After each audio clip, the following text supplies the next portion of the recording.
What is up, everyone? I'm Skratch. Welcome to another Raid Shadow Legends video, guys. We're gonna have a new champion rebalance. Now, don't get too excited. Do not expect to see like 1,000 champions being rebalanced or anything funky like that.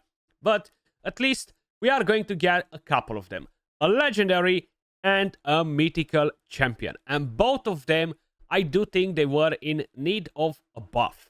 So, let's quickly start with talking about the event that's going to happen before we dive into it. This Wednesday, 25th of June, they are launching a free gear removal event, reducing the amount of silver it takes to remove or swap artifacts and accessories. This is going to last for 96 hours. Amazing. So that's going to happen tomorrow.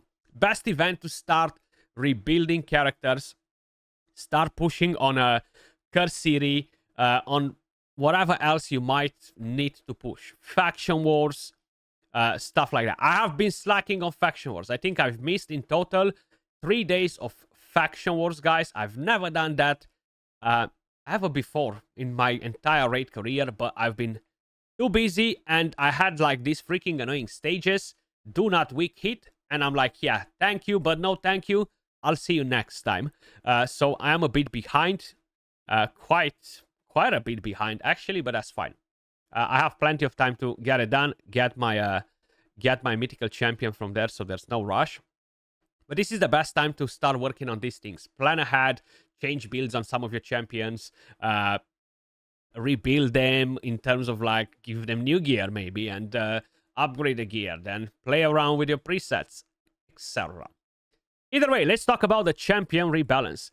Starting with one weird looking ass champion that I do not like, and maybe even after the buff, I need to see. Maybe I still don't wish to pull him. Diamant Coppercoin. If you guys have him, you know he sucks, okay? Progression-wise, he can't really do much either, but he's just not very, very good at all. So, let's see what Plarium has to say about the rebalance.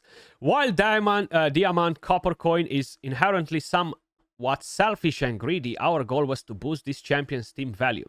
It's for the collective benefit of every Ogrin, not just for you, Diamant. You can now be confident that bringing him in will benefit all team members. He now provides a more consistent thermometer boost, ensuring good value even when all buffs are removed. Speaking of buffs, his passive now will now convert debuffs into buffs for any ally. This is certainly enough to declare I'm a team player now. Don't you agree? I have no idea. Let's check it out. And then the next champion that is getting buffed. Let's actually do that, and then we're going to go to their kits. Androck is getting a buff, guys. Yes, yes, yes, yes, yes, yes. I actually pulled him recently as well from Remnant Summons. With a rebalance, we aim to restore the Lion's prowess, especially for his second form, while simultaneously enhancing his utility within your team composition. With increased damage output, we anticipate his strong performance as a secondary damage dealer in various PvE locations in his second form, particularly against bosses. Currently, his first form will serve as an even more resilient team defender in the arena. His revamped passives now boost the stats of all allies, while his A3 in the second form deals max HP damage. Awesome. This allows for flexible investment in his damaging stats and ignore defense stats, positioning him as a secondary damage dealer or solidifying him as a steady defense tank with protection set pieces. His passives will ensure your team benefits from additional resistance and accuracy. Okay. That actually sounds pretty interesting. That actually sounds pretty damn interesting. Let's check it out. So let's start with Androck, then we'll see what Diamant Coppercoin can do. So initially, he was putting increased defense, and now on the first skill, he had the damage multipliers increased. This is the base form. On the second skill, he's pretty much doing the same, but on top of it, he will fill the thermometer of all allies by 15%. Once again, pretty nice, especially with the rest of the things happening from his passive, boosting thermometer all the time. That is actually really, really good. With the passive, increases each ally's resistance by 10 for each buff on all allies. Before was increases this champion's resistance by 10 for each buff on each ally. So now is not each buff on each ally, each buff on all allies. What's the difference right there? Each buff on each ally. So each ally has 1, 2, 3, 4 buffs. We add them all up. What's the difference if all allies have 1, 2, 3, 4 buffs? I'm a bit confused by that part. But either way, now he's going to increase the resistance for the entire team, which is really, really good. Critical hits will still fill the thermometer. And of course, if there are multiple champions in the team, only one will work. On the second form, the very first skill now has the damage multipliers increased. The second skill also decreases the thermometer of all enemies by 15% and has higher damage multipliers. And the third skill removes all buffs from all enemies, then attacks all enemies.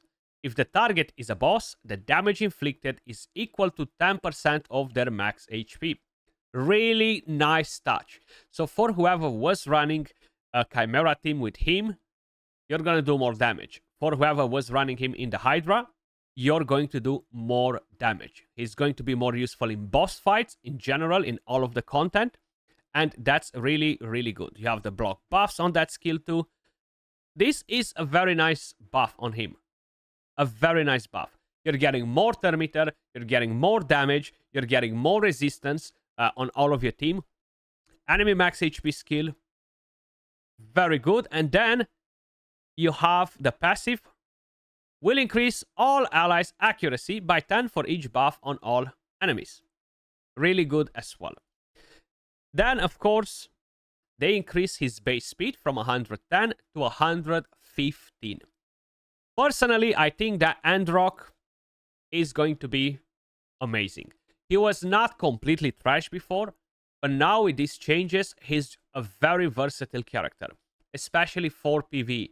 I still wouldn't run him in PvP, but for PvE, really, really good. I'm actually a fan of what they've done with him. It's not like he's going to be the most OP mythical champion, but he is definitely so much better because of it. Then, let's move to Diamant Coppercoin. Let's see what we have in his kit. My god, what is this massive wall of freaking text? And it's just the passive? Are you kidding me? Are you kidding me? What's that skill? Charitable donation. Wait. Which one of those skills is that? This is the A2. So the A3 stays exactly the same as it is. The A1 stays exactly the same as it is. Okay, let's see. This doesn't look good. Attacks all enemies. Increases the duration of all ally buffs by 1 turn. Fills the thermometer of all allies by 20%. Is that it? Thermometer? Literally, that's it? No other goodies? Then, the passive. Seems like it's exactly the same. Has a 50% chance to convert a debuff into a buff before it is placed on this champion. Works with the following debuffs. Has a 50% chance to convert a debuff into a buff before it is placed on an ally. Works with the following debuffs. That's it. Converts a debuff into a buff on an ally, and he does nothing else for a void legendary. I mean, this passive, okay, this passive can be annoying like Mighty Uko in PvP, right? But I don't think it's wow or anything like that. I still wouldn't like to pull the champion. It's just basically creating a bit of more RNG when you debuff champions. Who knows? Maybe I'm wrong, and maybe this is going to be so freaking OP for PvP if that 50% chance procs 100%. You know what I mean? That can be nasty. It's just there are no crowd control debuffs in there. So it's just decrease attack and decrease speed, really. And defense down. So nah, it's not gonna be that that great. I'm not sure how I feel about this, man. Like, I'm not liking his buff. I feel like it's still trash. Yeah, I don't think. I'm not happy with that personally. Let me know what you guys think in the comments down below. Would have been better, 50% chance to reflect all debuffs onto the attacker. Boom, that would have been something more interesting. But hey, that doesn't happen. Because that might make him a bit too OP. Who knows? Who knows? Who knows? Who knows?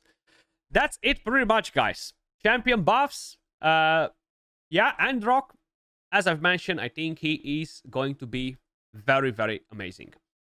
Diamant, still trash. I would not like to pull him. Let me know what you guys think in the comments down below. As usual, appreciate every single one of you guys watching. Much love, and I will catch you all in the next one.